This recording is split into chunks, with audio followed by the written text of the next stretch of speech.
So, have you ever found yourself trapped in that, what if loop?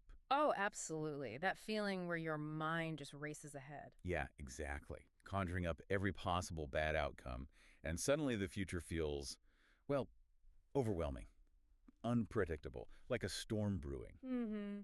And you feel your peace, your calm for today just slipping away because you're worried about tomorrow. It settles in long before anything even happens, right? It's like this quiet theft of your well-being. If that sounds familiar to you listening, then you are definitely in the right place. Yeah, this is a common struggle. Today, we're doing a deep dive into a really powerful set of sources, and they challenge this whole idea of worry. They really do. They offer a liberating alternative, focusing on preparation and investing in yourself. Exactly. And that's our mission for this deep dive. Yeah. To unpack this idea that peace and success, they aren't found in trying to control the future. Because, let's face it, you can't. You really can't. The focus needs to be elsewhere. Right. It's about mastering the present, what you can control right now. We're going to explore how shifting your focus, building up your core strengths, and taking small, consistent actions, how that can turn anxiety into, well, resilience, real strength. It's a fundamental shift, moving from fear to action. And throughout our chat today, we'll dig into some core arguments, like how worrying actually harms us, physically and mentally, It's not just wasted energy, it's actively detrimental. and why investing in you is the safest bet you can make, no matter what's happening out there. We'll also look at the difference between just, like, overthinking things endlessly. Versus taking meaningful action, building something. Yeah, and the quiet power of small habits, how they add up. Plus, how to handle that constant comparison trap we all fall into. That's a big one in today's world, Now, definitely. if you're ready to cut through all the noise, get some clarity, and find some real actionable ways to build a stronger, calmer tomorrow, starting right now, today, then this deep dive is absolutely for you. Let's get into it. Great place to start. Because our sources, they don't pull any punches about worry. They make it crystal clear just how destructive it can be. Yeah, they call it a thief of peace. Right. Worrying about tomorrow actively steals the peace you could have today. It's not just unproductive, it's a drain. A profound drain. And that analogy you mentioned earlier, paying interest on a debt you don't even owe. That really stuck with me. You're paying a real price, stress, anxiety for something that might never even happen. But how do the sources explain how it steals our peace? Like, what's the mechanism day to day? That's a really crucial point. It's not just a metaphor. The sources explain it on a tangible level. Think physiologically. Okay. When your mind is churning through 20 what-ifs about work, relationships, whatever, it's using up the mental and emotional fuel you need for today, right now. So you're mentally exhausted even before anything happens. Exactly. You're experiencing the anxiety as if the bad thing has already occurred. Your body responds accordingly. You get elevated cortisol, muscle tension, maybe you can't sleep well. Irritability too, I bet. Absolutely. Real, measurable stress responses, all from things happening inside your head, scenarios that often never materialize. It's like your brain is running a constant emergency drill. For a fire that isn't even there. Precisely. And that chronic internal stress, it's exhausting. It leads to decision fatigue, makes it hard to enjoy the present, or even just function effectively today. That makes that debt analogy feel so much heavier. You're paying this high emotional, physical price for hypotheticals. We've all felt that, I think. That weariness when nothing has actually happened yet. Definitely. But, this idea of not controlling tomorrow, while it's true, it can sound a bit bleak, can it? How do the sources square that the fact that we can't control big things like the economy or the weather with our natural drive to, do something, to build a better future? That's a fantastic question, and that's exactly where the sources pivot. They absolutely acknowledge you can't control tomorrow's big events. Yeah. Resisting that fact just causes suffering. But instead of leading to apathy, like why bother, this realization is meant to sharpen your focus. It directs your attention to the only place you have real power. Which is today. Today, right now. This is the only moment where your actions truly matter, where your choices build momentum, where your preparation actually builds strength for whatever comes. So it's not about giving up. It's about focusing your efforts effectively. Exactly. It shifts the whole game from being passively worried to being actively empowered. It turns that potential despair into a clear path forward. And they use that great analogy, the sailing one. Ah, yes, that's a brilliant one. Life is like sailing across the sea. You cannot command the winds or stop the storms, But you can prepare your sails, strengthen your ship, and set your course. I love that. It makes it so visual. The difference between just fearing the storm, And actually getting your ship ready, fortifying it, honing your the skills. sailor who only worries is never ready when the rough seas hit, right? They waste Right. energy being scared of what they can't control. Instead of investing that same energy in what they can control, the ship, the sails, their own readiness. Yeah. And that analogy is powerful because it shifts the focus completely, away from agonizing over the external winds and waves, You can't change. and onto your internal readiness, Mhm. your agency. It highlights that preparation doesn't guarantee smooth sailing. You might still hit storms. Of course, life happens. But preparation does guarantee resilience. It means when challenges come, you have the strength, the well-maintained ship, the skills to navigate through them. You're not helpless. You're prepared. Precisely. And the energy spent worrying is energy stolen from preparation, making you weaker, more vulnerable. So it's not about avoiding storms, it's about being robust enough to sail through them. Okay, that's a critical distinction. It's about being seaworthy, having your navigation skills sharp. So preparation empowers us. It shifts us from fear to growth. From anxiety to responsibility, taking ownership of your response, even if you can't control the initial event. Right, and the sources give solid examples of this, don't they? Yeah, very concrete ones. Like instead of fearing job loss in a shaky economy, You focus on skills, building valuable, transferable skills. exactly. Skills that make you adaptable, valuable in different roles, maybe even ready to create your own thing. Or instead of stressing about money, You practice saving. You learn about finances. You actively look for ways to create more value for others. and with relationships. Instead of panicking about being alone. You work on your character. You cultivate authenticity, integrity, because those qualities naturally attract and keep good people around you. It's a strategic shift, isn't it? Moving your resources, mental, emotional, physical, from just worrying to actively building. That's exactly what it is, and the payoff is huge. Yeah, the sources say every bit of self-development is like a seed planted for tomorrow's harvest. I love that phrasing. It acknowledges it takes time. Right. You don't plant a seed and get a tree tomorrow. You need patience. But those small, consistent efforts, they grow into real strength, new opportunities. Opportunities you couldn't have even imagined before. And maybe most importantly, peace of mind, a deeper sense of calm. It really boils down to a choice, doesn't it? Worry drains and weakens you. Preparation empowers and strengthens you. It feels very clear when you put it like that. And this idea of preparation leads perfectly into our next big concept, investing in your unshakable self. Okay, this is where it gets really fascinating for me, because the sources challenge this common idea about wealth and security. They really do. They push back against the notion that true security is just about external things. Yeah, like money, property, businesses. Things that, let's be honest, can disappear.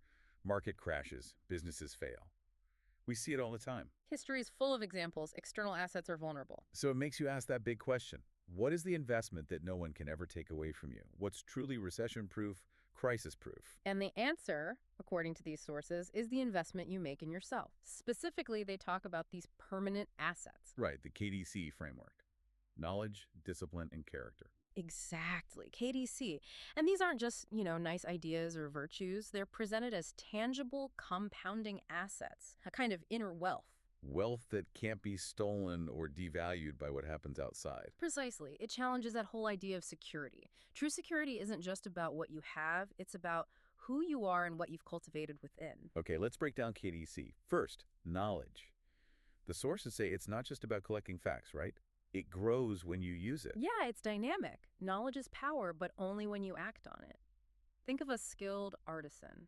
Their knowledge is alive, it's in their hands, their intuition, it's applied wisdom. Not just theory. Not just theory.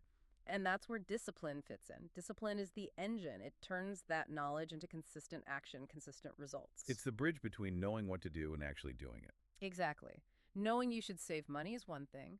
Having the discipline to consistently save is another. It makes knowledge useful, practical. Got it. And then the third one, character.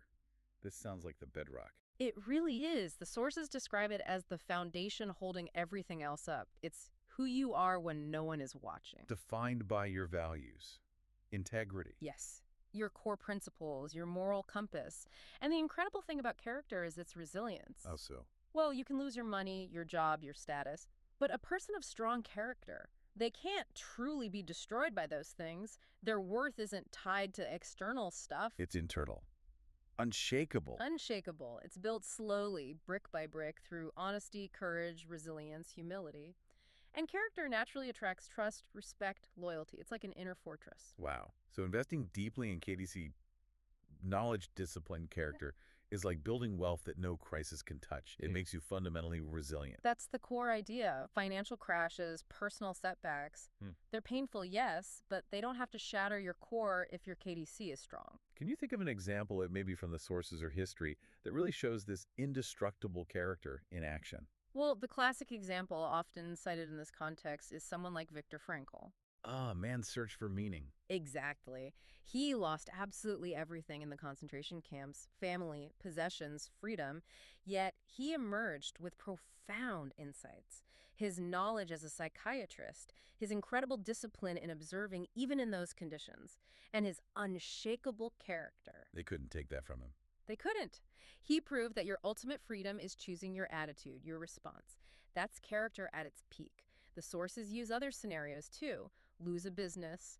Your knowledge helps you rebuild, maybe better, face rejection. Your discipline keeps you going, get underestimated. Your character eventually earns respect. So it creates adaptability, Yeah. the power to bounce back. True security isn't what you own, but who you are. That's the essence of it.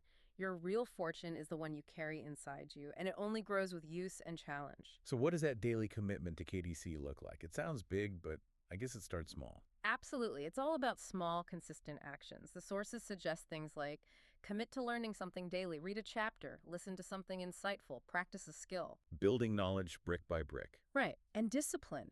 Build it through small wins. Show up for that workout even when you don't want to. Manage your time deliberately. Keep promises to yourself. Those small things compound, right? Massively. Strengthen your willpower with routines you choose intentionally. Live by values that make you feel proud, not just what looks good to others. So it's an active daily cultivation. Yes. You're tending to that fortune you carry for life, making sure it grows stronger every day. Okay, that leads really well into the next point. Mm-hmm. The difference between just waiting around and actively creating something. Yes, the passive waiting versus active creation distinction. Are you standing by a locked door, hoping someone else opens it? Or are you, like, building your own door? That's the core contrast the sources draw. Overthinking. It's exactly like standing at that locked door, analyzing it, researching keys, worrying about what's behind it. But not actually moving. No movement, just analysis paralysis, waiting for permission, waiting for the perfect moment, waiting for someone else. While action. Action is deciding, okay, I'm not waiting anymore. It's grabbing whatever tools you have, whatever resources, and starting to build your own way through, creating a path where maybe there wasn't one before. That image is so powerful. It really forces you to ask yourself, am I waiting or am I building? It's easy to get stuck planning, isn't it? Perfecting the blueprint, but never breaking ground. Oh, very easy. And this ties into what the sources call the creator's mindset. Okay, what's that about? It's a fundamental shift. Instead of chasing external things, recognition, jobs, money, you focus relentlessly on giving value, on contributing something useful. And the rewards, like money or respect, they follow that. They become byproducts, almost inevitable consequences of providing real value consistently. This mindset changes the questions you ask yourself. How so? Instead of, I need someone to hire me, it becomes, How can I make myself so valuable they can't ignore me? exactly. Or instead of, I need funding, it's, How can I create something people actually want to pay for? yeah, Because it solves a problem or meets a need. precisely. It fosters independence. You stop needing constant external validation because your focus is on the value you're creating. And the argument is, if you provide something genuinely useful, a skill, a service, insight, whatever opportunities will show up. Yes, you become a source, a generator, not just a passive receiver waiting for luck or permission. Could we walk through what that shift might look like for someone listening? Maybe someone feeling stuck? Yeah, good idea. Let's take someone, maybe Alex, who wants to get into graphic design but feels stuck sending out resumes, waiting for that junior designer job offer. Okay, Alex is waiting. Applying the creator's mindset, Alex might stop asking, who will hire me? And start asking, how can I demonstrate my value now? So what could Alex do? Maybe Alex starts a passion project, designing logos for fictional companies and showcasing them online. Or offers to do some design work for a local charity for free, just to build a portfolio and get real-world experience. So creating value first, even if unpaid initially. Exactly. They're not waiting for a door. They're building their own portfolio, honing skills, getting feedback. They're signaling, I am a designer, not just I want to be a designer. It shifts control inward. That makes it really practical. But let's be real, building your own door isn't easy. The sources acknowledge failure is part of it, right? Absolutely. They're very realistic. Failure isn't the end, it's crucial feedback. Rejection isn't personal, it's redirection. So a no is just find another way. Find another way. Iterate. Learn. Adapt. Hmm. They remind us that the biggest successes often started incredibly small. One skill, one service, one step. Like Amazon just selling books from a garage. Or Apple starting in a bedroom. Those small beginnings, when combined with consistent action, compound into something huge. It's the buildup of many small efforts. We often forget that, only seeing the final success.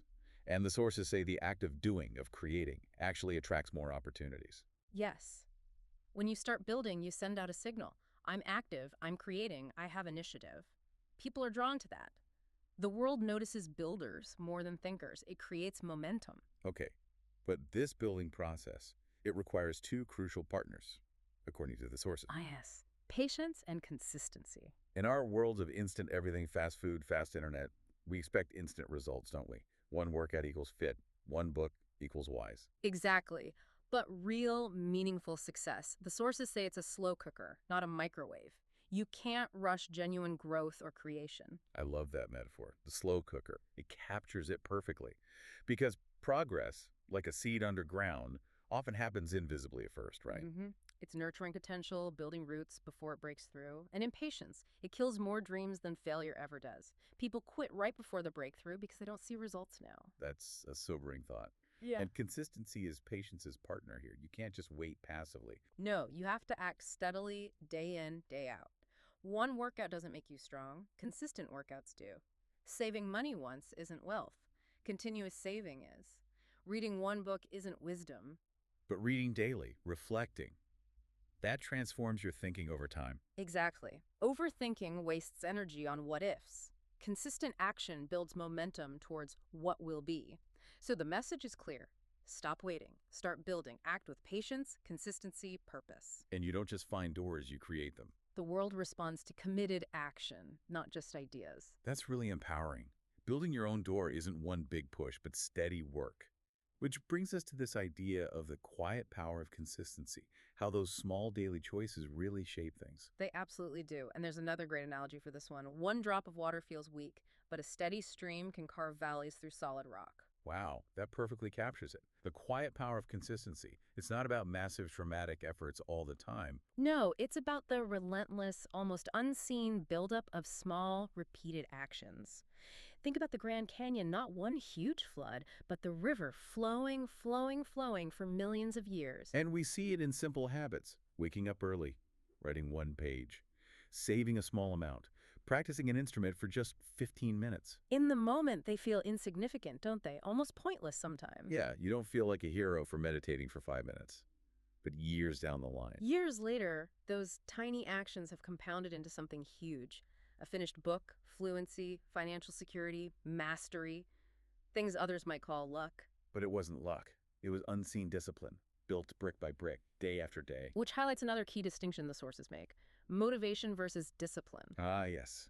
Motivation gets you started. It's the spark. It gets you excited maybe for that first run or the first chapter, but motivation, well, it fades. It's unreliable. So discipline is what takes over. Discipline is what keeps you going when the spark is gone. When it's raining, when you're tired, when you don't see results yet, when it feels like a grind. Showing up anyway, that's discipline. That's the real engine of achievement. It separates the starters from the finishers. Absolutely. It's the commitment to the process, regardless of immediate feelings or results. Like climbing that mountain again. Each step counts, even the small ones. Stopping because it feels slow means you never get there. But keep putting one foot in front of the other consistently, and eventually you look back and realize, wow, look how far I've climbed. That steady, quiet accumulation, that's what gets you there. Exactly, which is why the sources stress that patience and consistency together are unstoppable. Transformation isn't overnight. It's brick by brick, habit by habit. So every small, consistent act today is an investment. A direct investment in your future self. building that foundation piece by piece. Okay, building on that internal foundation, let's shift to the external world a bit, navigating the social stuff, specifically comparison and gratitude. Ugh, yes. A huge challenge today. Comparison feels like a silent thief, doesn't it? Yeah. Especially now, with social media everywhere. We see these perfect highlight reels. Polished photos, curated lives, success stories with all the struggle edited out. Yeah. It's like chasing shadows. You get drawn in, and suddenly you lose sight of your own progress, your own light.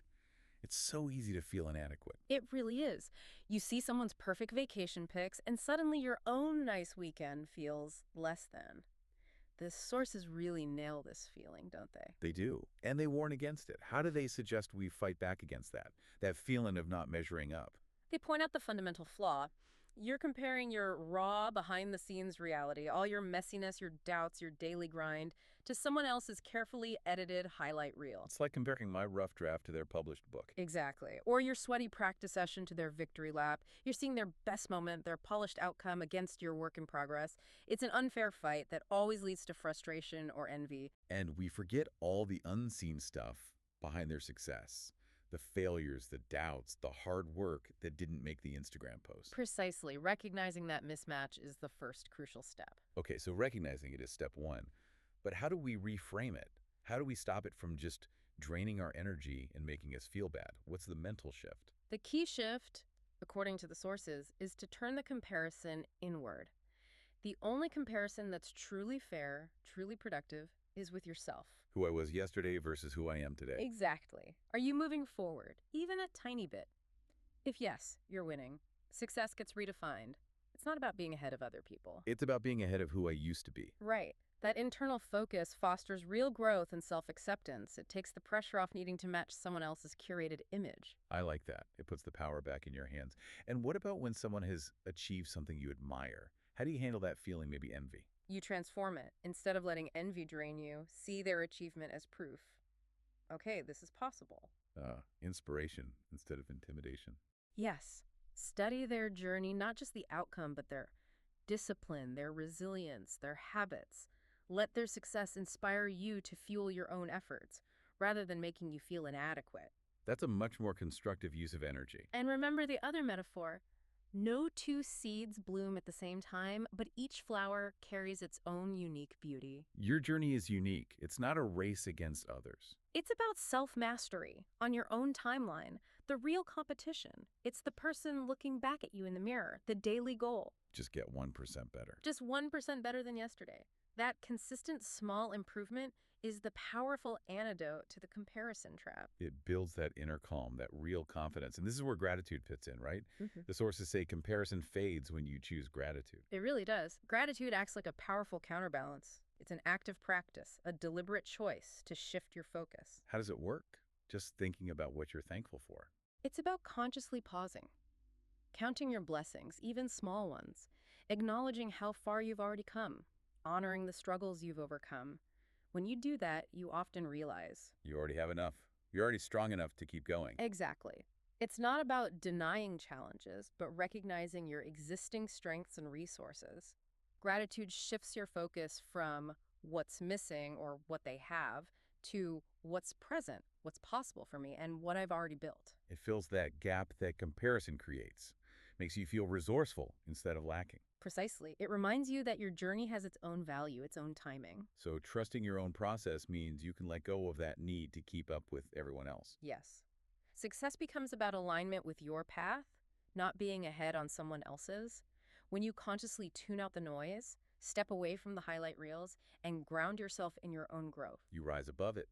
You find clarity, peace, real inner strength. It's a powerful act of reclaiming your focus and energy. Which leads us to the final and maybe most foundational piece, trusting the process itself and seeing habits as the true sculptors of our destiny. Yes, this really brings everything together. It challenges that idea that the future is some big mystery out there. Right, that it's about luck or predictions or waiting for cosmic signs. The sources say, nope, that's not it. Not at all. Who you will become isn't predetermined by stars or fate. It's being written right now by your daily choices, your routines, your disciplines. The habits you live by, especially when no one's looking. Think about it. Every repeated action creates a pattern. If your patterns are procrastination, excuses, negativity, well, you're shaping a future based on those. You're weakening your foundation. But if your patterns are learning, persistence, discipline, growth, you are quietly, steadily building a future that will likely be rewarding. Predictions might be entertaining. But habits create results. They're the real architects. Exactly. And there's that sculptor analogy again. The chiseling away at the stone. Each strike looks tiny, insignificant maybe. Easy to dismiss, right? Like one short workout or reading one article doesn't feel like much. But over time, slowly, consistently, the form emerges from the block. A strong character, a honed skill, a life built with intention. Life works just like that. How you talk to yourself, what you read, the effort you exert, who you hang out with, how you use your time. All those things are the chisel strikes, carving your destiny. Exactly. The future isn't something that just happens to you. It's being actively carved day by how you live now. It puts the power squarely back in our hands. And if you look at people who've achieved great things, In any field, sports, art, business, thought, it wasn't usually luck or just perfect timing. it was consistency, wasn't it? Unwavering consistency, waking early, practicing when others relax, saying no to distractions, being intentional. These daily choices built their KDC, their knowledge, discipline, character. And that carried them through the hard times, the doubts, the setbacks. Because they